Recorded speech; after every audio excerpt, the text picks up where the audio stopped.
Escrow Out Loud is a weekly podcast about San Francisco real estate from the Jackson Fuller team, San Francisco Realtors since 2002. Show notes with links are at jacksonfuller.com. Hey, Matt. Hey, Britton. How's it going today?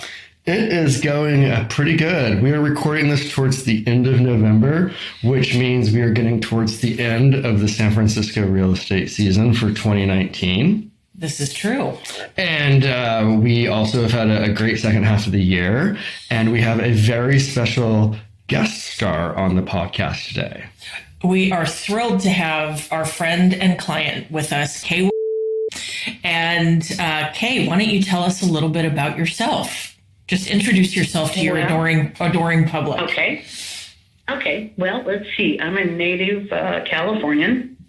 Traveled extensively, but lived the last 40 plus years in Burlingame area, in Burlingame, period. And now, as Britton and Matt know, have relocated to Roseville recently.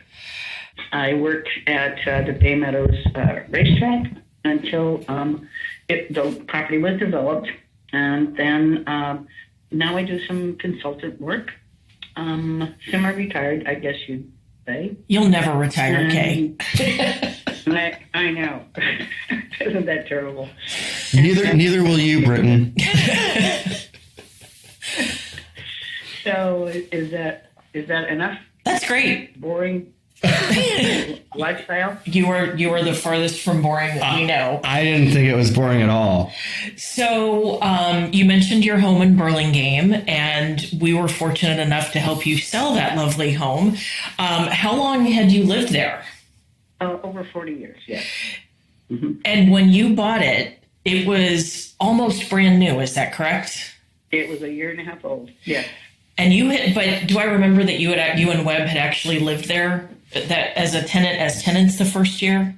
That's correct. Yes, about a year and a half, and being a homeowner previously in my previous life, so to speak, I said we have to buy a home.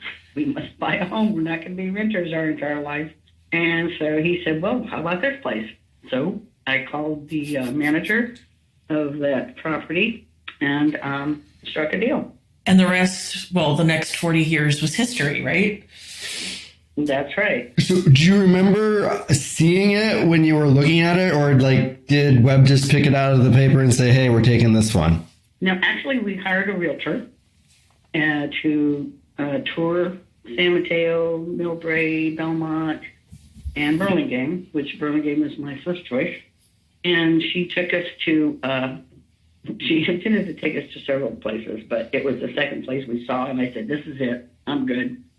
I love that. What was it? Was it empty when you saw it, or do you remember anything about it? Oh, yeah, it was empty. It had been rented for a year and a half, or a year, whatever it was. But it was empty, vacant, no furniture, nothing. This was before the days of staging, right? We moved in. There was no heat, no lights, no nothing. But we loved it. We slept on the floor a couple of days. What did you love about it? It sounds like you were taken with it at first sight. Do you remember? Well, the location is just ideal. That's number one. And secondly, because we both didn't want the responsibility of upkeep on the outside. So it was a townhouse. And only 7 units. So it wasn't a huge complex. Close to downtown Burlingame. Can walk anywhere to get anything done that you could possibly want. And it had huge closets. And we women like huge closets. Those closets are outrageous. They're phenomenal. So huge, yeah. It was a two-story, and it was like 2 master suites upstairs. So it was perfect. One for yourself, and then your guests, or in my case, my daughter was living with us during some periods of time. So, location and large closets. Yeah, case happy. That's what it comes down to. So, fast forward to the summer spaces, which is a rarity, and a huge storeroom downstairs. It just had everything that was ideal for us. during that time. Absolutely. And obviously you chose well because it lasted you for 40 years. So that's impressive. On occasion, I would think, oh, why don't we move up to the hills, which have the beautiful, view? And he said, we're not going anywhere.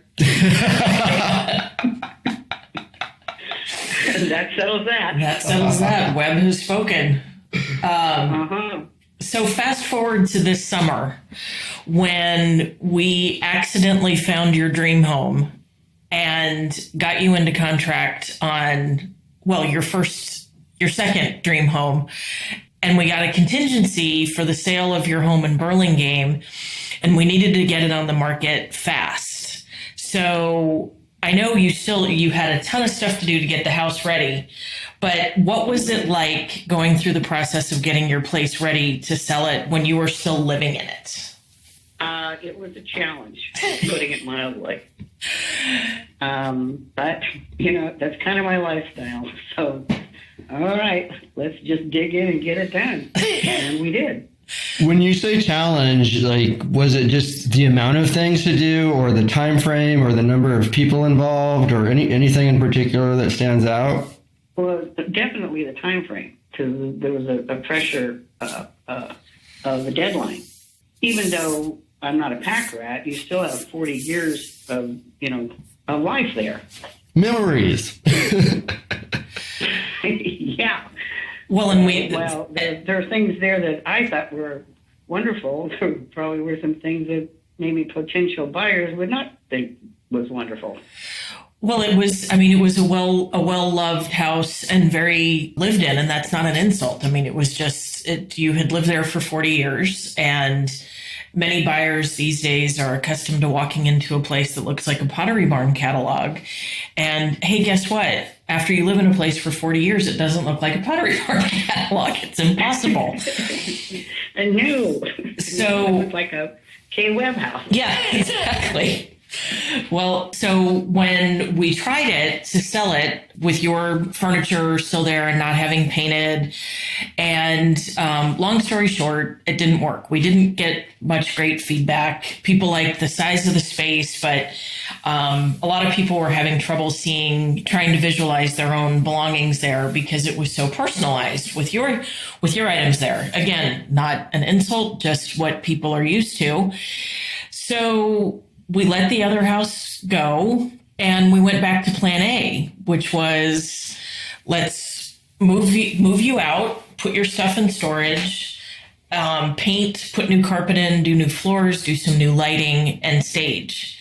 And now compare that process to the first process of trying to get it on the market when you were in it. Which was either one better, worse? Was it all just sort of difficult, or how did that go? They were equally challenging. Yeah, in different ways, but because moving out meant deep purging and storing, and then living in hotels that period of time. Yeah, and that was not easy. I remember we thought, oh, you can just get an extended stay hotel and sort of set up shop, but a lot of those extended stay hotels are pretty darn booked, and you had to bop around a lot, didn't you? Well, I learned the renting and the hotel rates in Burlingame because of SFO. Yeah. And even availability. I mean, I remember one night in particular, because I'd gone to Roseville to research or whatever. And when I got back down to the Burlingame area, because I had things to do there, I couldn't find a room, period. I mean, booked. All the hotels were booked. I finally found one at 9:30 at night. Oh, my gosh. Yeah. I mean, and the rates are astronomical during, the business days. Unlike, say, a place like, say, Roseville, on the weekend, they're higher. The things that you find out. Exactly. At the end of it all, though, after you went through the painting and putting in the new floors and putting in the new carpet, how did you... When you first walked in, when Eric had finished all of that, did it still feel like home, or did it feel like all traces of Kay were gone? Oh, all traces of Kay was gone. It was transformation complete.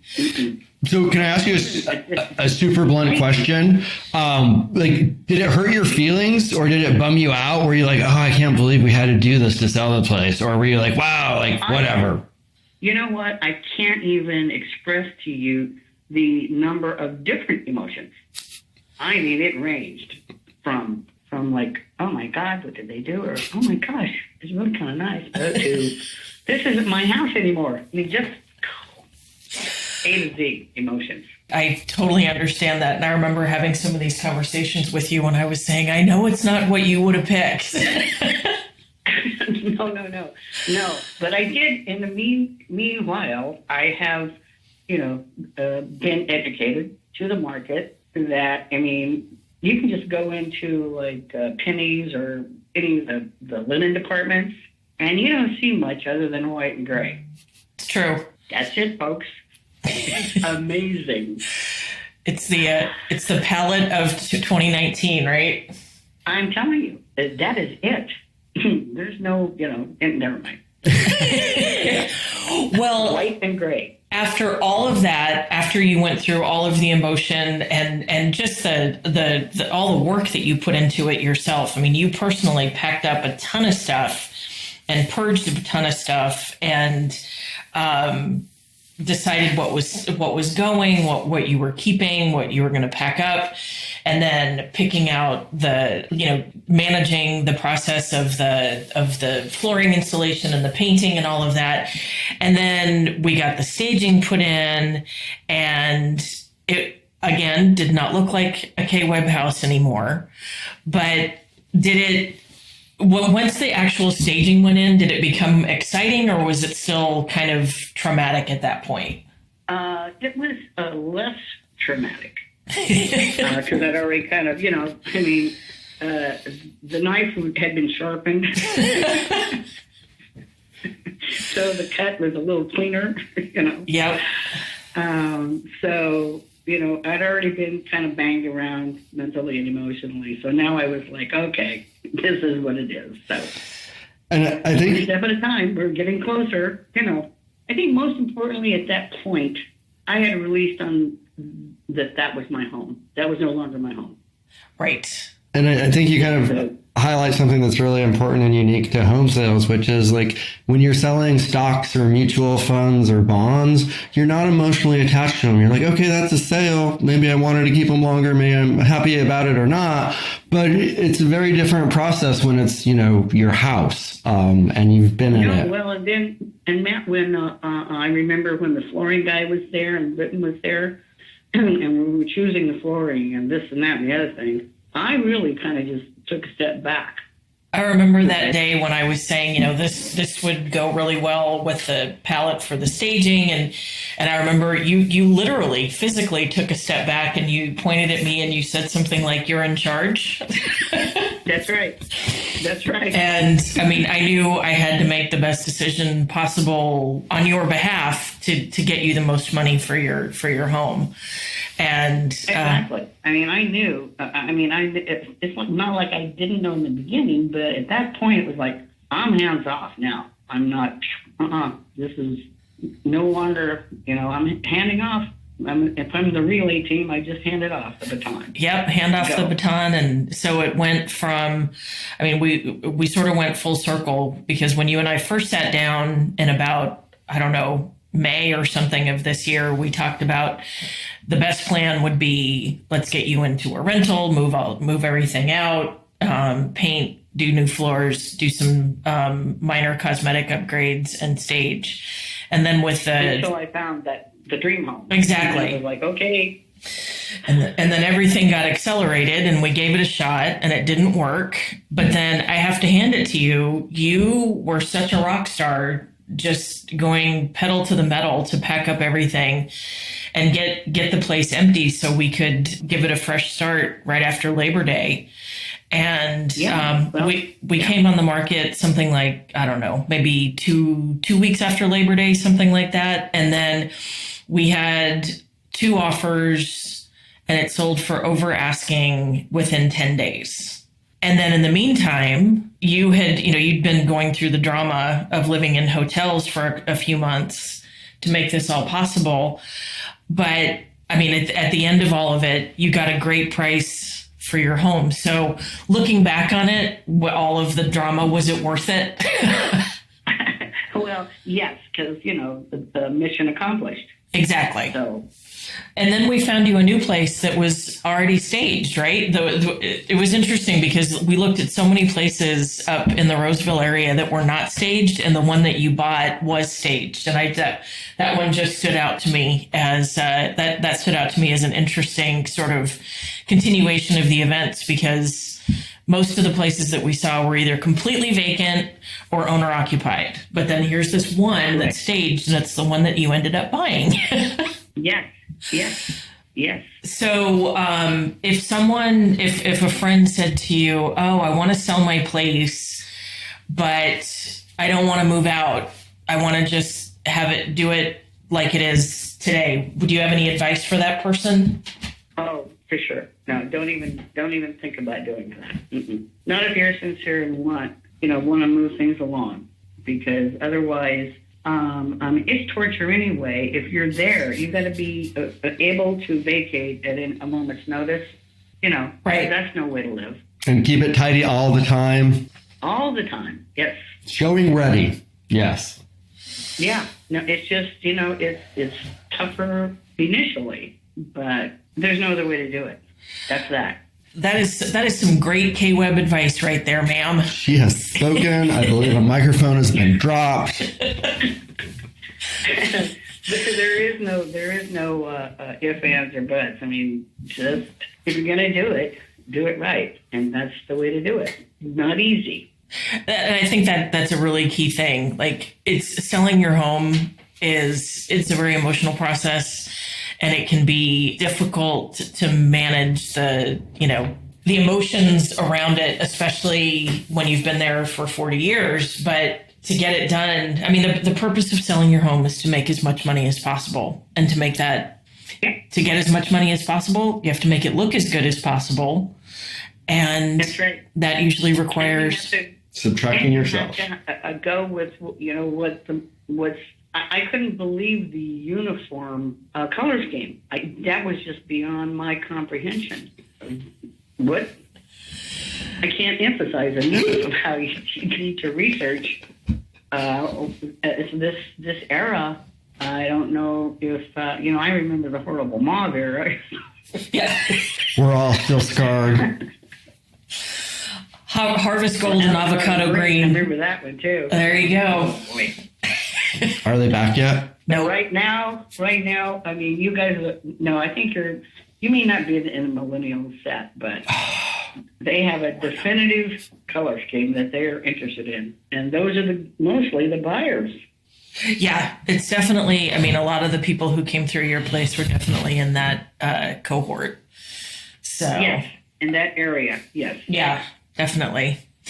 Well, I think you've given anyone listening to this some very good advice, Kay. And I think that... I hope so. Yeah, and we really appreciate your taking the time out of your busy day of projects at your new home to chat with us for a few minutes. So thank you very much. My pleasure. You're both wonderful to work with. Well, thank you. And thank you for trusting us with the sale of your home. It was an honor and a privilege. I ditto what he said. Thank you, dear. Ditto. Well, we did it, gang. We certainly did. And I need to come up and invite myself up to your new place now that you're in there and see it K-webified, right? You're all welcome. Oh, you'll be interested to know that the guest bathroom is what? All white. Yeah. See, we rubbed off on you there. Well, I said, I'm not fighting it anymore. Mine might not be white, but the guest bathroom is white. Oh, well, you gave in. Yeah, I thought that's my contribution to this era. It's your nod to 2019, right? Right. All right. Well, thank you so much, Kay. Thank you so much. Have a great weekend, and we'll talk to you very soon. Okay. Thank you very much, you guys. You're welcome. Bye, Thanks, Kay. Kay. Thanks so much. Bye-bye. Bye-bye. Escrow Out Loud is a weekly podcast about San Francisco real estate from the Jackson Fuller team, San Francisco Realtors since 2002. Show notes with links are at jacksonfuller.com.